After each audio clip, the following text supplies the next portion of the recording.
That's what I always say. If you want me to talk long, then go to sleep on me. But if you don't want, then you help me through it. Then we can make it go by quickly, right? But this is going to be fun. I think part of the reason I asked us to stay in this space is because I do want us to have conversations around the table, right? So this is what I want you to do. Take this moment now. If you, I really want us to use, and so I'm going to need y'all to move from here. And so these 6 tables, but I really want you to mix it up with somebody. I want at least one young person at each table, right? And so however y'all want to do it. So this I want y'all to split up. I want at least one at each table, okay? And then I also want you to move, if you know something. So Psalms 139. Who knows that Psalms? Y'all heard it before? Right? Can someone, if somebody could read it, is that who can read that for me and read it loudly?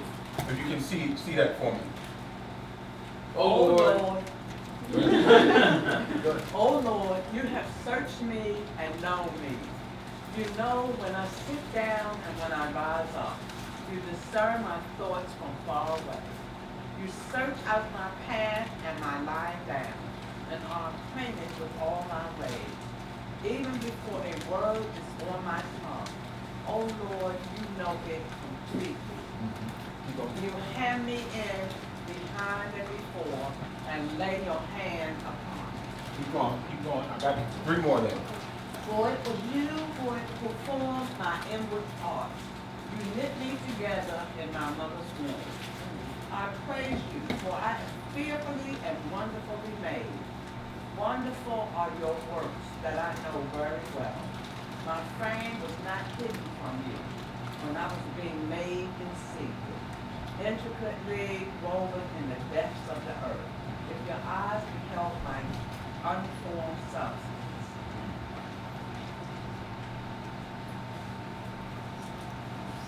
How many of you heard it before? Is there something? What did you hear? Maybe something. What in this gets you excited? Because this is one of my favorites. God, investigate my life. Get all the facts firsthand. I'm an open book to you. Even from a distance, you know what I am thinking. You know when I leave and when I get back, and I'm never out of your sight. You know everything I'm going to say before I start the first sentence. I look behind me and you're there. Then up ahead, you're there too. And reassuring presence coming and going. This is too wonderful. I can't take this all in. Is there any place I can go to avoid your presence and your spirit? No. And I'm going to skip down to verse 13. Oh, yes, you shaped me first inside, then out. You formed me in my mother's womb. I thank you, high God, you're breathtaking. Body and soul, I am marvelously made. I worship in an adoration. What? A creation. That part, which also lines up to for I praise you, for I'm fearfully and wonderfully made. Wonderful are your works that I know very well. Part of the challenge when we start talking about gender and masculinity and femininity and all of that is that we forget that we are fearfully and wonderfully made. Sometimes I think it's important to start with knowing who you are and knowing your creator, right? And knowing that if you're saying this about yourself, and yet you also say that we all are children of the divine spirit and God, then that means that our brother, our sister, our friends, that all those who we encounter are also what?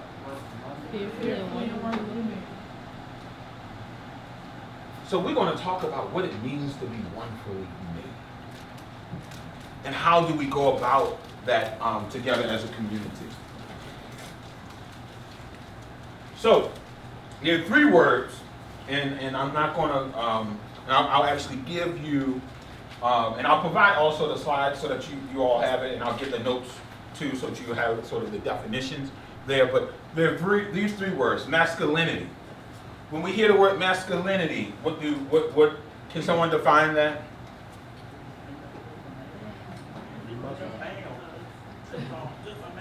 Just a male. Okay, somebody else? Anything else more than that? Yes. Think about strength and power. So, we're going to get there. What I was looking a little bit more, but hold that, because we're going to talk about what those qualities are. But the definition is the qualities or attributes regarded as characteristics of men, right? So you're hitting on some of that. We're going to talk about that in a moment, right? So again, it's the qualities, the attributes, all that goes together. So imagine that's a big bucket of stuff, right? Now, did this definition actually tell you exactly what those attributes are? No, right? Keep that in mind. Hold that. Keep that thought. Okay. Hegemonic masculinity. Anybody heard that before? Look, me neither. Look, I ain't either. I also sometimes mess the word up, so I got to think about it for a moment. I'm actually getting my doctorate, and we're actually studying these things now. So this is some of the fancy words that they, now using. And so if you read some articles, if you go to the library and type it in, it's all. It's a whole section of it.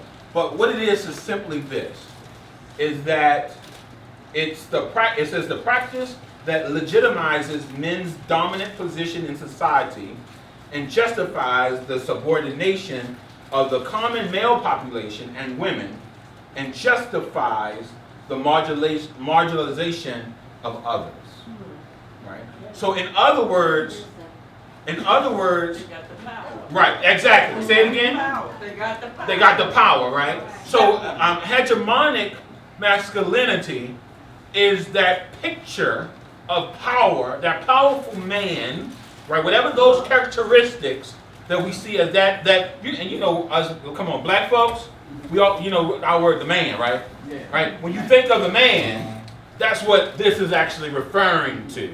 But they just try to make a fancy word, so that they get it. But we know it as the man, right? So this thing, you can't put your fingers on it totally, but it's stuff that is happening, right? Just like racism happens and you see it, but sometimes you can't call it out right away, but you know that was not right? There's something there, right? So that's what hegemonic masculinity, it says, for instance, I'll give you just an example of it. It tells you that as a man, right, it might put some characteristics that men are to be present, or men are to be presented a certain way in order for them to be seen in charge. Right? So again, you experience hegemonic masculinity when you go to a restaurant and, Well, yes, one, he orders. Pay the bill. Wait a minute. But here you go. You're almost there. But here's the thing. Who gives him the bill? Where? Right? So the waiter automatically, I'm used to it. right? That's hegemonic masculinity in play. Right? And so it's stuff that that person was not trying to be sexist in that way, right? It's not that, like, I wouldn't necessarily say, but it's what they see. This is what the culture says happen. This is how we do this. This is how we move, right? This is what keeps it going, right? And no one interrupts that, right? And I must be also mindful that there's times that that's happened, even to me recently, where I didn't interrupt it. And guess what? I wasn't paying. And it was the woman who was paying, right? And so for me to interrupt it, and that's what we'll talk about a little later, what I should have done was say, ma'am, no, because I'm the man, I'm not paying this. I'm here as a guest of this person, right? To make it known to them that I see what you're doing. Let's shift it. You didn't probably mean it in that way, but I want you to know that no, I'm an honored guest of this person, right? Okay. So sometimes we gotta learn how to break it, right? So are we good with that? Y'all got it? Okay. Now, when we talk about toxic masculinity, right? So now, hegemonic masculinity encompasses toxic masculinity. Not everything, right? Because here's the issue. The issue is, and some people try to throw this out in this way, the issue is not about masculinity. The issue is about when it becomes toxic, right? When we say toxic, what you think about? Poisonous, right? Right? It's being detrimental, right? Harmful, the meaning to somebody, and sometimes what they don't realize is that even though you might think of it that it's toxic, you're poisoning others, but the reality is that you're also poisoning yourself.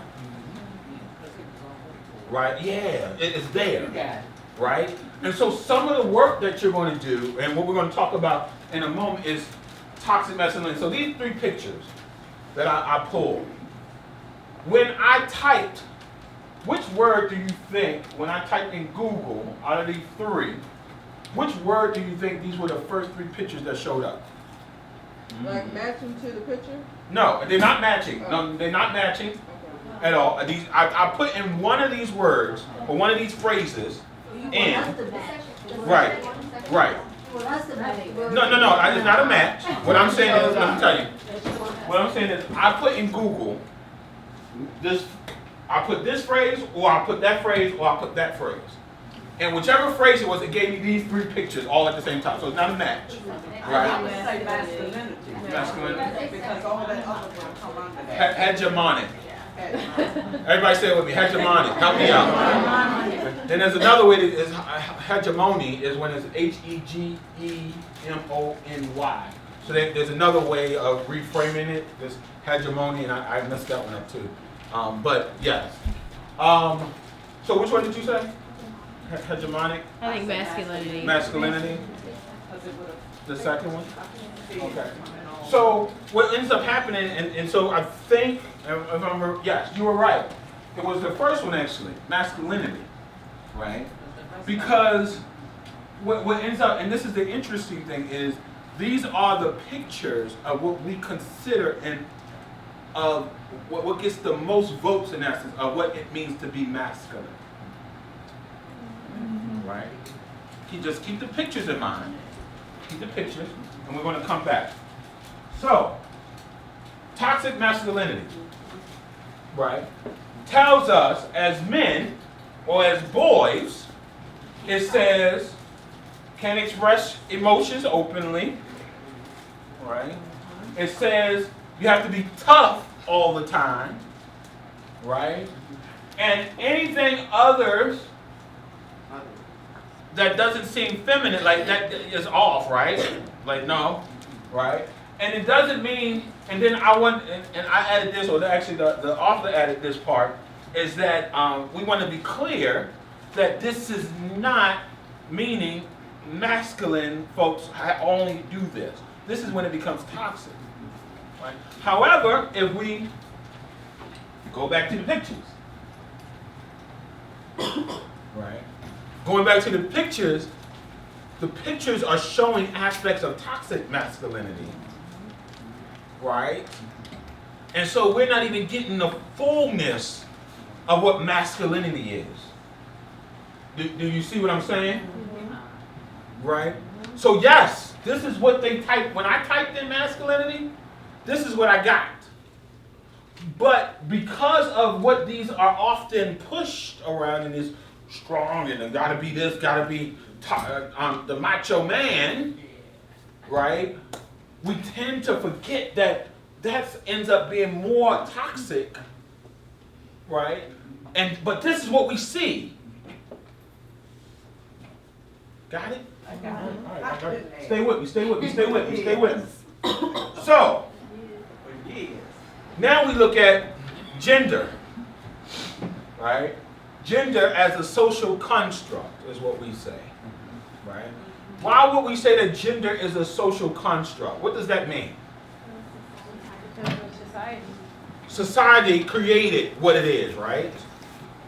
Society determine what we should be. So I had been a part of a church community once where, because I like to, and I'm respecting y'all today because I didn't know what kind of place I was really coming into, right? So I normally have a hat on. I like to wear my hat. And I like to be in church. I'm a pastor, too. I like to wear my hat. And I love wearing it. Well, I was in a community at some point where the people got upset that I wore my hat. But they weren't upset. They were not upset by even themselves as women who wore pants. Okay, I got you. Why would that be seen as, for me, a contradiction? Somebody who knows, what does that mean in our particularly church society or this high society of class and stuff when it comes to hat wearing and men? Like, what's the etiquette around it? Somebody help me. What do we normally say? Well, I would say, in the old days, you did not go, women, you did not go into church without a hat, and you better not wear no pants. Right. Right. So, I don't even know. and if we'll, they had a reason. and you say it again. I don't even know if they had a reason for it. Right. So part of it is a lot of the stuff that we see that we have genderized, we have no reason around it, right? And especially for today, and that's why it's a construct, right? It's not that it might have made sense back then for some reason. I often say, like and me and my wife, we had this conversation, and I'm like, the issue nowadays, or what I think it should have been, was that men should be wearing dresses. Because we need some space down there. Right? And the women, my wife corrected me. She said, we need space too. So I said, okay, all right, I'll give you that too, right? But part of that is, I don't know what it is. I put my own, and this is not what I'm saying, and this part right here is not scientifically. But to me, I think that it goes back to some of the conversations we had earlier with sexual misconduct and abuse, that I believe the dresses give easy access. Right? And so to me, and I don't know if that's just my own thought process around it, that it became something for women in that way, and and I could be wrong, that they made that just for the women, and then the men went a certain way. I have no idea. But you see, that's how it all starts, though. Folks be making up stuff. They don't even know. Right? So I could just tell you now that's the way it is, and then that's why we do what we do. Right? And so gender as a social construct, we've got to unpack that. Right? We've got to think about what are those things that we have set up. And I'll be honest, part of what I did, and I'm so happily that we when I got married, my wife and I, we were sitting down talking, and I recognized, like, honestly, in our household, there are some that fall in line with the gender aspects that we're used to, and there's a lot that doesn't. It's like whoever has the ability to get it done, gets it done, right? And my ego is not hurt in any kind of way. She takes care of her car, I take care of my car, right? There's certain things that we don't, but we understand that, but not everyone has that. And you can really see that when you start looking at online, right? So when you go, we're also in this Christian marriage group, or not even Christian, I would assume it's Christian, a marriage group online, and you just hear the genderized talks about what the woman does, what the man does, and her and I, we're in the same group. And we just laughing or sending each other posts because it's like, these people crazy. Like, why are they doing that, right? And they're saying stuff that also goes against what they personally need. So if you remember earlier, and I should have wrote it down because I reworded it. Here. When I choose me, I choose love, for God has chosen me and know me. Right? And the stuff that we do and the stuff that we put on other people, are we able to actually say that? Sometimes not. Sometimes not. And sometimes what gets us from being able to say that becomes things like this. So I'm not saying that you shouldn't have, your own boundaries or what you need and what's important to you, but it's being able to recognize when is it when is it something that that I'm holding on to because society has just told me to, or is there or it could be a deeper belief. It could be biblical, something there that you believe is powerful. It could be something in your own spiritual life, whatever you read, whatever you do, that makes it like, no, that doesn't work. But are you holding other people to that same standard? Is where we need to start challenging ourselves. Okay? So we've been conditioned from the beginning to say how a man or a woman behaves. Right? And so I remember growing up, and even with love my uncles to death, and you, sometimes you don't realize some things you say how much of an impact it has. But I just remember my uncle telling me, "Don't be a punk." Right? Because I had my hand like this. Right? Don't do that. You look like a woman. Right? Or because I was crying. Right? And those things, I mean, it's very interesting. My family knows me enough that by the time I'm a different kind of breed of a young person that I didn't let those things linger in me. I was always who I wanted to be. That doesn't mean it didn't hurt. Right. It didn't mean that I didn't feel the sting. Right? That folks didn't appreciate me for who I am. Or whatever I wanted to be. Right? And that they're taking this as a sign of my sexuality. Or they're taking something that I'm doing. This is no lie. That marriage group I was telling you online, I was trying to find it so I could put it up here, but I couldn't find it in enough time. One of the posts they had up there recently was a man asking the question, how many of y'all seen those cars where they have the eyebrows? Oh, Mostly women, I will say, right? The eyelashes, right? And look, like trying to make it look fancy or whatever, however they want to do it. You say creepy, yeah, however you look at it, right? Well, so a gentleman posted in the group, how many of you guys would take the bus or use this? It was the only car you had to use, and it was your wife's car. They said they would take the bus. Like this is, I'm no lie. If you were, and I screenshot. That's what I should have did. I remember now. I gotta edit now. I'm gonna edit back in. I screenshotted some of them, so I just gotta remember because this was recent because I knew I was doing this workshop, and I screenshot it, and their responses were like, "No, dog, I'm taking that bus." You are that really? But then I remembered, for me, the challenge is they forgot that they're fearfully and wonderfully made. That's so I stopped laughing at, because we did laugh, I'm not even gonna lie to you. I was talking about them like crazy. Because I just be real, like I'm just being real. Like I thought that was insane. But then it turned from being me seeing it as insane to my heart hurting for them. And I even posted about that. I said, I told him that. I said, it hurts my heart for you. And all of y'all on this post that you decide to take a bus, right? Add an extra financial burden to your family because you don't want to be seen. And so those are the things, right? That once you start recognizing, right, and seeing those things, it does something to you. It shifts you, right? And I'm glad. And guess who was the number one person to love my post?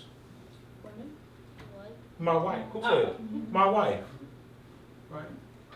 Because I'm confident in who I am, what I'm bringing to the table, what masculinity means to me, right? And she knew what she was working with when she got me. And so part of that, again, is when we start to allow people to, one, be who they are, right? But then also, we gotta start changing how we're viewing things, right? Okay. So, this is what I want you to do in your group, right?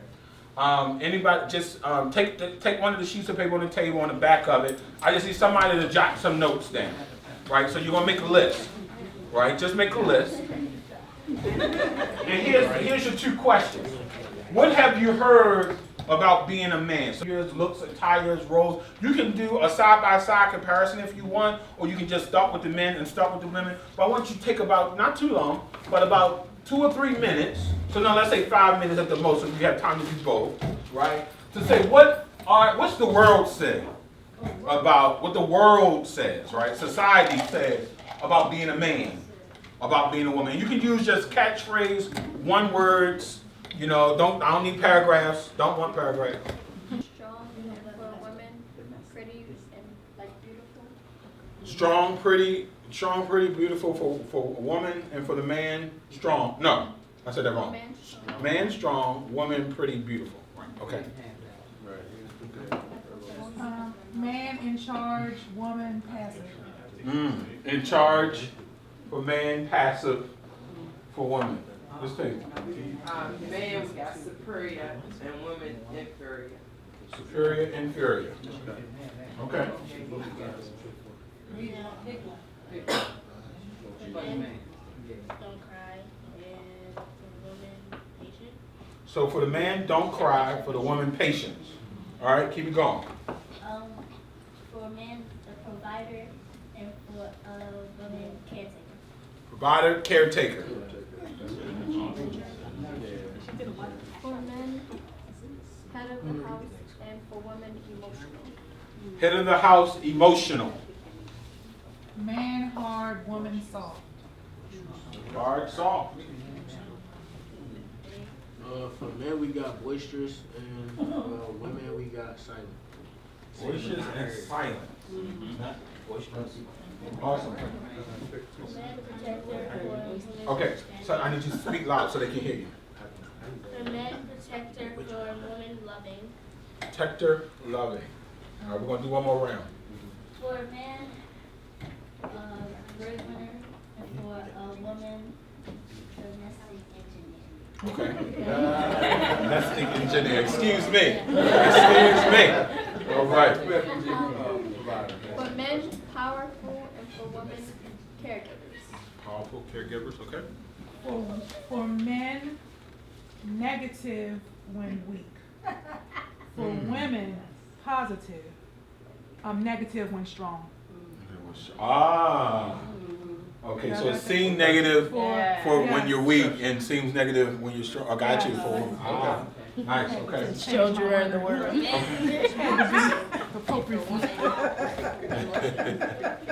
Okay, go ahead, say it again. For men, responsible, and for women, emotional. Responsible, emotional.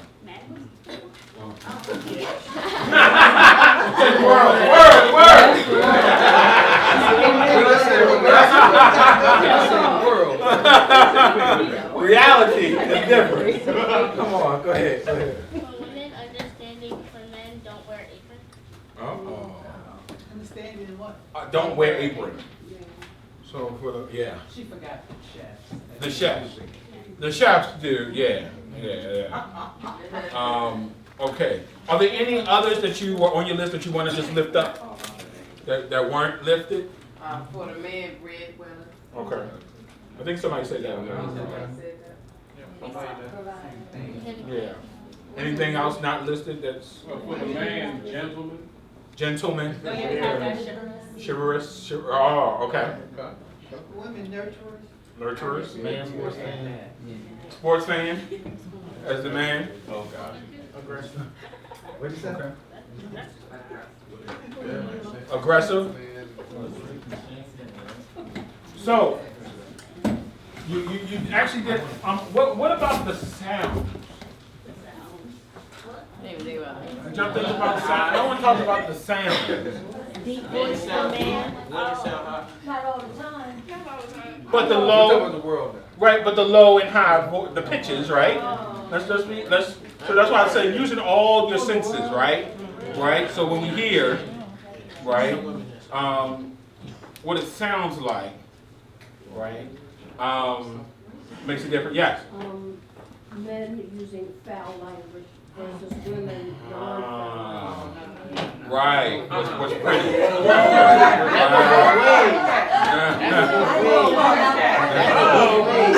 at the feminine. Come on now. You said as But society. that's society says, right? That's how you act like a lady, right? Right. But they even had what's this crazy stuff? Had that book? Think like a Act like a a man. yeah. So there's some thoughts around that too. And even the looks attire. I didn't really hear about the men, right? So we talked about the prettiness of, for the women being beautiful and pretty, but that men aren't, like when men take that step, they become metrosexual or however they name it, the different, so it's for man to dress in such a high fashion way that's not necessarily always looked upon well, too, right? So keep these things in mind. Now, going back to what I said earlier, and I won't say what I said. I'll just see if it comes out. What if a man displays the aspects listed or the things that you talked about as a female? What does that? And you said some of the words. So what is that seen as? If a man is somebody, give me a woman's. Give me a word that you put down for a woman that's positive, I guess, or a good description. That's like the house, the caretaker, right? So let's say if the man was the caretaker or something of that sort, or if the man, had a high voice, sound or what have you.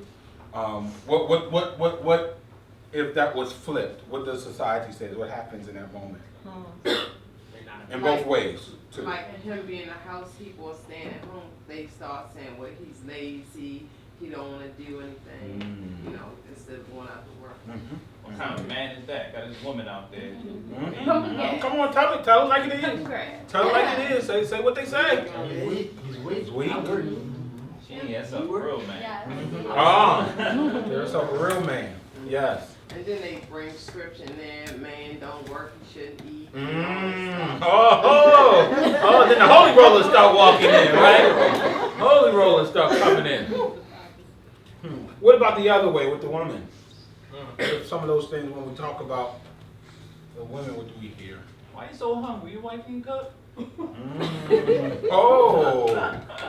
So it goes back, right? It goes backwards to the man. I don't really, They more independent than men. I think when you got that, what if a female displays the aspects listed as male? Like I'm by myself and been that way for years. So I had to do some things a male would do, but it didn't take away from me being female or nothing. Yeah, but what society? I'm sticking with. I think I got you. You're going where I'm going. But what? Because some folks will say about that. What do we hear? That you're trying to make a man, that you're lesbian, That you're what? lesbian. That you're lesbian. Or that you need to go find a man to do these things. You need to find a man. Or too Too strong. independent. Right. Don't wear that. I feel like it's Right. harder on men than women. Huh? I feel like it's harder on men than women. I feel like when you hear more negative things from men, so those attributes. You probably don't like strong women, but you don't really hear too many negative things that you do when a man's acting like a woman. Because you know what ends up happening, even in that, and I'm glad you mentioned that, is that at some point, some of that gets turned back to what the main issues are, right? So even in our minds, we're so used to a society based around men, right? That we know that even with the woman, is something about a man that we're comparing her to instead of just comparing to her or even to another woman, right? We're always comparing it to the man, and that's again hegemonic, right?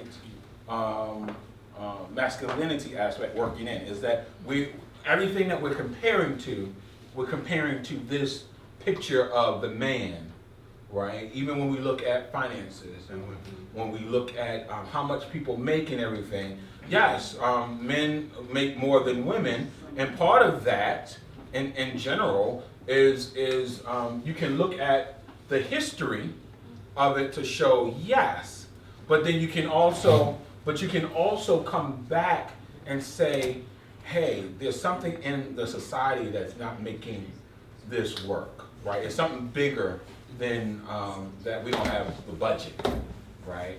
It's something else there, okay? So let me go quickly through this. Now I do want to take a moment, okay? And then I know we have other speakers here, and so give me about 10 more minutes, and take a moment. Think, and this is more of a personal thing. I want you to think about your list that you created. Is there an emotion or an act that you possess, and you just talked about this, that has been deemed belonging to the other gender?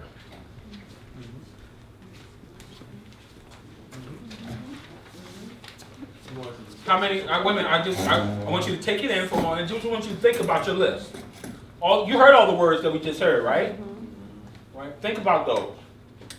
How many can raise their hand and say that there's something from the list that was positive or something great from one of the other lists? So if you was a male, something from the female list, or that you say, wow, I actually have that attribute.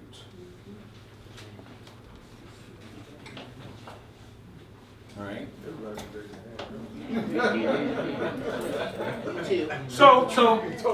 But here's the thing. Here's the thing.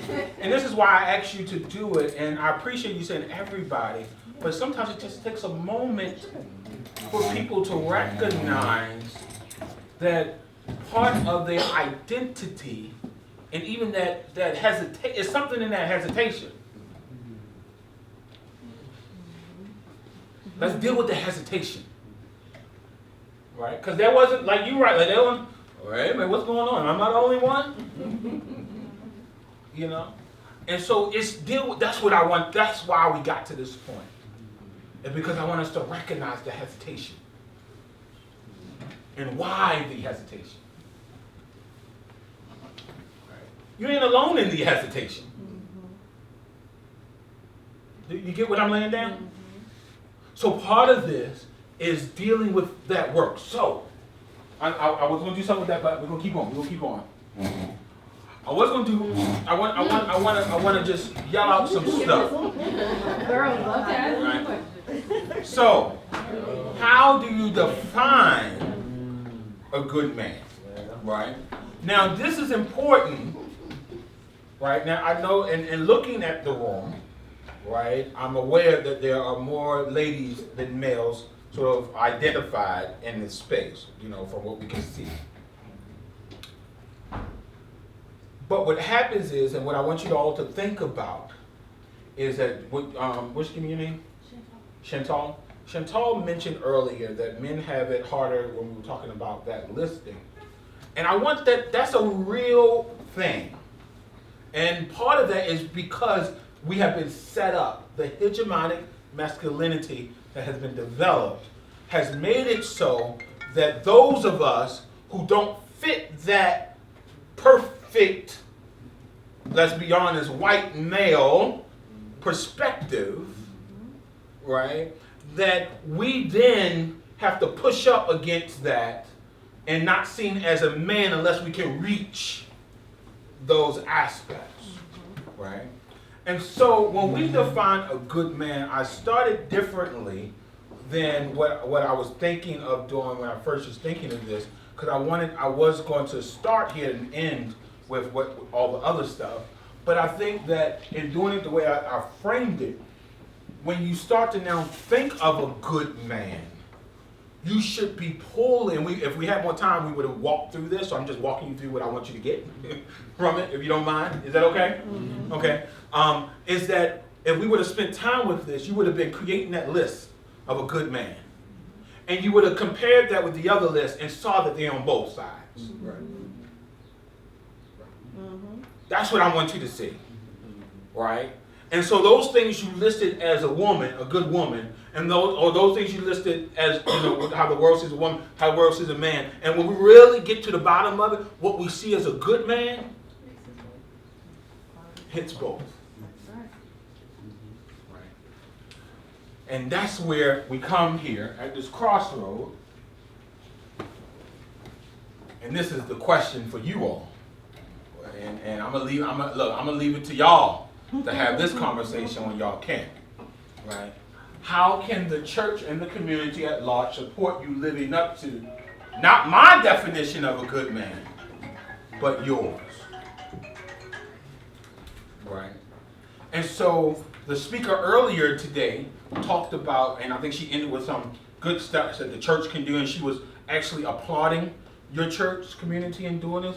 I too, when I got the call, right, Eric emailed me and said, hey, you know somebody who could do a workshop? I said, I can do it. Like somebody, like I'm excited because this is like to be in a church community who actually, and I literally just did my readings and paper writing and stuff on this semester and thinking through this and really wrestling with what this means for me personally in my own life, etc.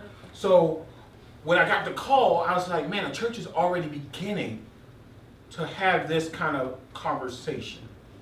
And it's not just that they're doing it on a Sunday. They set up a whole workshop, right, to put these things in order. So this is where I want you all to sort of do some work as a community to figure out what that looks like. And then my takeaways for you are these things. Be willing to express your emotions. Right?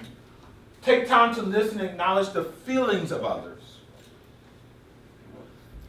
Look into the mirror and know who you are. And it's never too late to change the narrative. Right. So, before I get to the last one, when I say the first, the emotions, take time to listen and acknowledge, again, those are characteristics that we often hear associated with women. And what I am pushing our men, our brothers, those who identify that, to begin exploring what that means for you. Right? And understanding that the expressing of your emotions don't have to take place in the way in which others have defined it to be shown. That's right. I've had students who have done it through their writings. Right? I have others who've done it through their music. Right? I have others who believed in having the one-on-one conversations, the dialogues, going on trips with folks, just meeting to have these conversations. Right? But just do it, finding that space, and then taking that. Now, the second one, I've been married for 2 years, and I'm really learning about this one. Right? That's the one that when you start living with somebody, Lord knows. Lord knows. And so that time to listen and acknowledging. Right? Because it's one thing to listen. What we don't do at times is acknowledge the other's feelings. Whether you agree with them or not, it's their feelings. Right. It ain't yours. Right. Get over yourself. Right? But that's when that pride enters in. So that's aspects of it that we have to work through as males, too, that we're taught that this is how it's supposed to be, and we're going to go through the way it's supposed to be. And again, the last 2 years of my marriage, I've learned that. Right? That room that I was hoping to be cleaned out, that I asked her to clean out 5 times, that first year of marriage, ain't clean now. But guess what? It ain't worth it. Right? I learned that. I learned through the process of my conversation and dealing that that's not what's important to our relationship. And you can clean it yourself. And I could. I sure could. Right? Yeah. And then all her stuff be in the trash and I'd be in trouble. Exactly. Right? I know. And I told her that too. You know? So I know, right? But again, it's me recognizing. It's recognizing, right? And so the last thing here, and I believe this is my last information. When I see others exhibiting the good characters of masculinity, so those things we talked about being a good man, but it doesn't look the way that we normally see it. What do? We're so used to, and what has the culture of bullying has happened, right? But guess what? That ain't new. Does this sound familiar? don't be a punk. Don't be a wuss. Don't be a wuss. Suck it up. Get them punches in your chest before you cry. Right. So it's violence that sort of is enacted. And we wonder why our children are dealing with violence on themselves. And where some of them are even killing themselves. And others. So that's why I stick with this, is that part of this is having these kind of conversations so that maybe it's not you, but maybe you're in friend groups, right? Maybe some of your friends are going at somebody or saying stuff, right? And one, yes, I think you back off and say, you know, like, that ain't me, but also let them know, like, look, that's not right, y'all. Come on, we're better than this, right? And so that, and then how, because so what's important is, what is it bringing up in me? Because sometimes, the other thing is, when we're calling out something in someone else, we're recognizing that we're in bondage ourselves. And the thing that they are free, we're pissed and jealous because they can actually be free. Oh, now I'm preaching. Amen. Right. And so part of that is recognize. So that's why you got to recognize, what is it bringing up in you? But then secondly, how will you respond? Y'all, this is something, I know it's, I'm sorry, I'm almost done. All right. And then this is the Bible, right? Some folks like to say, well, the Bible says. And this is a quote that I posted a few weeks ago that I thought was important for this conversation. Can you read that for me? The Bible can be used for violence and to heal. Just because you say what the Bible says does not mean you are walking in the way of the divine spirit. Woo! Preach. And so how will you respond? How will you respond? That's the question. That's why I put this in the slide. Is that, like, some folks like to respond right with the Bible or with something or whatever they think is phenomenal for the moment. But no. Okay? And so when I choose me, I choose love.